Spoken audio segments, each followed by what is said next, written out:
कृष्णा, राधे राधे। हम रजनी तिवारी अपने YouTube channel पर अपने सभी मित्रगण के स्वागत करत तनी। जैसे कि हम सब लोग जानत तनी कि आज कृष्ण भगवान के छठियार है। आ छठियार के दिने आज आप लोग के हम बहुत ही सुंदर सोहर सुनावे जातनी। तो अगर आप लोग के सोहर अच्छा लागत अटे तो एक लाइक करी, सब्सक्राइब करी और ज़्यादा से ज़्यादा हमारे चैनल के शेयर करी। तो सुनिए कि सोहर बहुत सुंदर। सोने की कटोरवा में दूध भात, गोदिया कन्हैया पूत हो।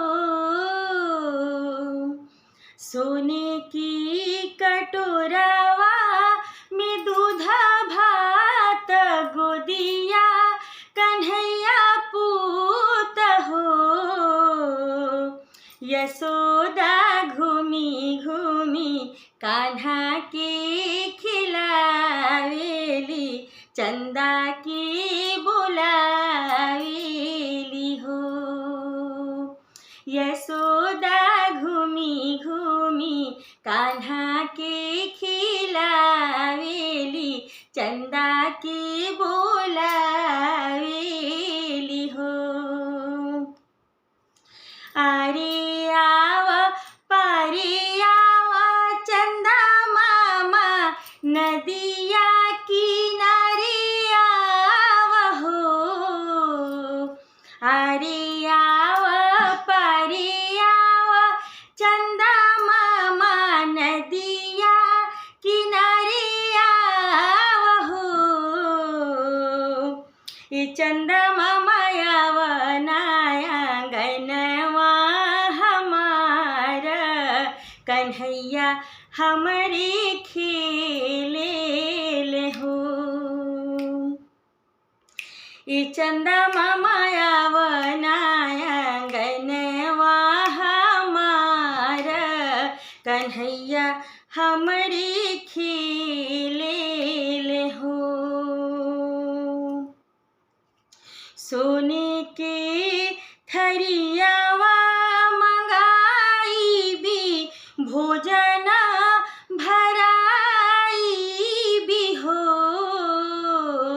सोने के थरियावा मंगाई भी, भोजन भराई भी हो।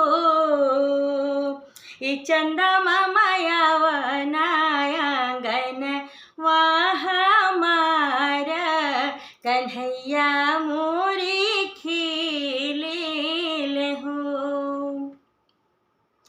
ये चंदा मामा आवा नाया गनवा हमारा, कन्हैया हमरे खेले ले हो। सोने के कटोरवा में दूध भात, गोदिया कन्हैया पूत हो। यशोदा घूमी घूमी कान्हा के खिलावेली, चंदा की बुलावेली हो। सोने के थरियावा मंगाई भी, भोजन भराई भी, जलवा भराई भी हो। ये चंदा मामा आवा नाया गनवा हमारा, कन्हैया हमरे खेले ले हो।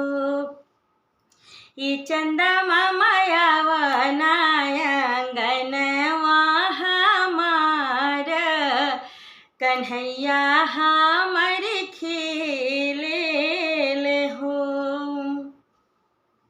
नमस्कार, प्रणाम। मैं रजनी तिवारी अपने YouTube चैनल पर आप सभी दोस्तों का स्वागत करती हूँ। और आज मैंने जो सोहर सुनाया उसे सुनिएगा। अगर आप लोगों को अच्छा लगता है तो इसे लाइक कीजिए, सब्सक्राइब कीजिए और ज़्यादा से ज़्यादा मेरे चैनल को शेयर कीजिए। जय श्री कृष्णा, राधे राधे।